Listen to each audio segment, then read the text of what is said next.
আর যাচ্ছে প্যান্ডা পড়ি আপনি আন্দা প্যান্ড আর খুব প্যান্ড হচ্ছে আমি বসে আন্দা রানে আর আমি বললাম তো ওরা তোর পত্রিকার ছিল তো একটি কক্ষে বিবস্ত্র অবস্থায় শার্ট ও প্যান্ট হাতে দাঁড়িয়ে আছেন হাফিজুর রহমান নামের এক কৃষি কর্মকর্তা।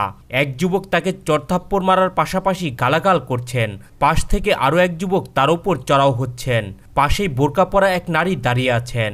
সোমবার দুপুরে সামাজিক যোগাযোগ মাধ্যম ফেসবুকে 1 মিনিট 2 সেকেন্ডের এমন একটি ভিডিও ছড়িয়ে পড়ে। আমি তো ই করছি না বেদল করছেন আপনি ডাক্তার মনে হয় না ওয়েস হ্যাঁ নালে এরকম বেদল করতেছেন যে সিনগেট করতেছেন কেন যা করছে যত ভাই সিনগেট করতেছেন কেন এই আমি সিনগেট করতে বাড়ি কোনে এই হাফিজুর রহমান রাজবাড়ী সদর উপজেলার মিজানপুর ইউনিয়নের দায়িত্বরত উপসহকারী কৃষি কর্মকর্তা।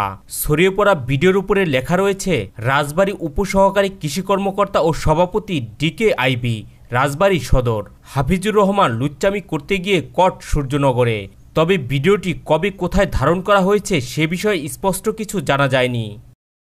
থাকতে বসে গেলি ওর তো তুই সেটা বুঝছি সমঝানি বুঝছি বিষয়টা বুঝছি যা করছিস সমস্যা নেই বুঝছি বিষয়টা এই বলতেছেন। ভিডিওতে হাফিজুর রহমানকে বলতে শোনা যায়, বিষয়টি আমি বুঝছি, সমস্যা নাই, আপনাদের ব্যবস্থা করতেছি, প্যান্টটা পরে নেই। ওই যুবকদের বলতে শোনা যায়, গলার সাউন্ড নামান, বেদবি করছেন কেন, সিক্রেট করতেছেন কেন। বেদল করতেছেন আপনি বেদল করছেন আপনি ডাক্তার মনে হয় না ওয়েস হ্যাঁ নালে এরকম বেদল করতেছেন যে সিনগেট করতেছেন কেন যা করছে যত ভাই সিনগেট করতেছেন কেন এই আমি সিনগেট করতে বাড়ি কোনে এই থাকতে বসে গেলি এ বিষয়ে কথা বলতে উপসহকারী কৃষি কর্মকর্তা হাফিজুর রহমানের ব্যক্তিগত ও সরকারি দুটি নম্বরেই ফোন করা হয়। এক নারী ফোন রিসিভ করে জানান তিনি বাসায় ফোন রেখে গেছেন। হ্যাঁ উনি একটু বাইরে গেছে তো আপনি 10 মিনিট পরে ফোন দেন। রাজবাড়ী সদর উপজেলা কৃষি কর্মকর্তা মোহাম্মদ জনি খান কালবেলাকে বলেন, উপসহকারী কৃষি কর্মকর্তা হাফিজুর রহমানের আপত্তিকর ভিডিও সামাজিক যোগাযোগ মাধ্যমে ছড়িয়ে পড়েছে। বিষয়টি আমি শুনেছি, আমরা ঊর্ধ্বতন কর্তৃপক্ষের সঙ্গে কথা বলে পরবর্তীতে ব্যবস্থা নেব। এটা আমাদের জন্য ন্যাক্কারজনক ঘটনা।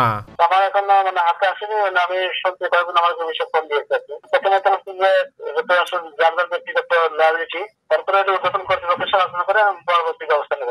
রাজবাড়ী কৃষি সম্প্রসারণ অধিদপ্তরের উপপরিচালক ডক্টর মোহাম্মদ শহীদুল ইসলাম কালবেলাকে বলেন, আমি ব্যক্তিগতভাবে এই বিষয়টি নিয়ে বিব্রত বোধ করছি। এটা আমাদের ডিপার্টমেন্টের জন্য অত্যন্ত দুঃখজনক। এটা সদর উপজেলার মধ্যে, বিষয়টি খোঁজখবর নিয়ে প্রয়োজনীয় ব্যবস্থা গ্রহণ করা হবে।